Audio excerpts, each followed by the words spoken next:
ये जो लड़ाई है ये हमारे हक की लड़ाई है और ये आज से नहीं लड़ी जा रही है। गौतम बुद्ध से लेकर के पेरियार, बसवन्ना, फुले, साहू जी, अम्बेडकर, बिरजू मंडल, कर्पूरी ठाकुर, जगदेव प्रसाद कुशवाहा, अखिलेश यादव, ये पीढ़ी दर पीढ़ी चली आ रही है। कांसीराम, अब्दुल कयूम अंसारी साहब, ठीक है, ये पीढ़ी दर पीढ़ी चली आ रही है परंपरा है जिसको हम लोग निभा रहे हैं, यानी कि अपने अधिकारों की लड़ाई की परंपरा है जो आज हमारे ऊपर जिम्मेदारी है, जो हमारा सामाजिक दायित्व जिसको हम समझ रहे हैं उसका निर्वहन कर रहे हैं। तो इस लड़ाई को हम सबको मिलकर लड़ना है। जैसा कि साहब ने बताया, सोनू ने बताया, विश्वाजी ने बताया कि किस तरह जातिवार जनगणना आवश्यक है, क्यों इसको होना चाहिए, किस तरह हमारे हकों का हनन किया जा रहा है। जाति जनगणना होने से हमें क्या पता चलेगा और क्या लाभ होगा। ठीक है, जिस तरह बताया विजय साहब ने कि जो कॉलेजियम के विषय में कहा गया है, जिसको बताया गया है उसको कॉलेजियम कहते हैं। आपको बता दूँ, जो जजों का चयन जजों के द्वारा किया जाता है उस व्यवस्था को कॉलेजियम व्यवस्था कहते हैं। वो एक कलंक है इस देश की न्याय व्यवस्था पर। और यदि आप मुझसे पूछेंगे कि दुनिया में सबसे भ्रष्ट, सबसे धूर्त, सबसे अन्यायकारी संस्था दुनिया में कौन है, तो मेरे पास एक ही नाम होगा, भारत की न्यायपालिका। दुनिया में सबसे भ्रष्ट है तो भारत की न्यायपालिका, एक ही संस्था सबसे भ्रष्ट है। लेकिन इसमें बदलाव कैसे होगा? जब आप और हम मिलकर इसके लिए लड़ने का काम करें। इस कॉलेजियम के सिस्टम को ख़त्म किया जाएगा, हमारे लोगों का वहाँ भागीदारी सुनिश्चित होगा।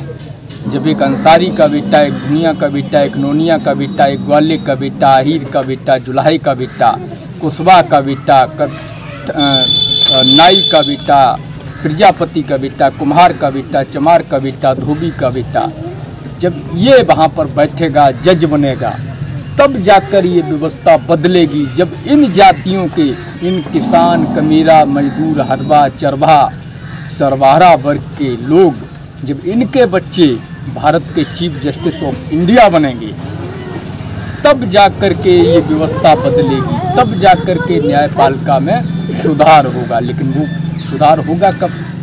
वो बदलाव आएगा तब जाकर के वहाँ पर सुधार होगा, बदलाव होगा। इसके लिए लड़ना पड़ेगा।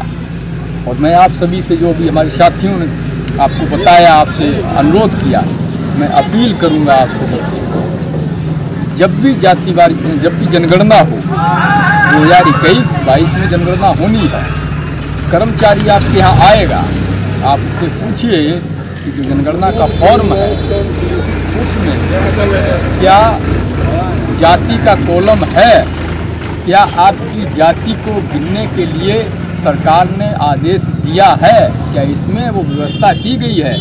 अगर कर्मचारी कहता है कि नहीं, आपकी जाति को नहीं गिना जाएगा, तो आप क्या करेंगे? जनगणना का बहिष्कार करेंगे। क्या करेंगे? जनगणना का बहिष्कार करेंगे, क्योंकि इसके अतिरिक्त अब हमारे पास कोई विकल्प नहीं है। हमें जनगणना का बहिष्कार करना होगा। 2021 की जनगणना प्रश्नावली में यदि जाति का कॉलम नहीं, तो जनगणना में हमारे घर से कोई सहयोग नहीं। जातियों की गणना नहीं तो जनगणना नहीं। ये हमारा मूल उद्देश्य है और यही उद्देश्य को लेकर हमें चलना होगा। आप सभी को चर्चा करनी होगी, अपने लोगों के बीच बैठना होगा, उनको बताना होगा जनगणना के विषय में। चौपाल लगाइए, जिस तरह हम बैठे हुए हैं, चौपाल लगा के चौपाल लगाइए, सोशल मीडिया से जागरूक करिए।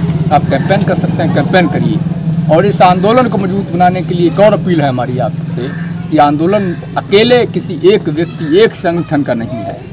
ये जातिवार जनगणना की लड़ाई राष्ट्र निर्माण की आधारशिला है, जो बहुसंख्यक समाज के अधिकारों को न सिर्फ सुनिश्चित करेगी बल्कि इनके सुनहरे भविष्य का निर्माण करेगी आने वाले समय में। तो इस लड़ाई को मजबूत बनाने के लिए, इस आंदोलन को राष्ट्रव्यापी बनाने के लिए हमारी आप सभी से अपील है कि हर घर से एक व्यक्ति और एक नोट का सहयोग करें। जो भी आप कर सकते हैं, एक व्यक्ति आंदोलन से जोड़ने का काम करें, जो इस आंदोलन के लिए लड़ने का काम करे, वो हमारे साथ चल सकता है, साथ चले।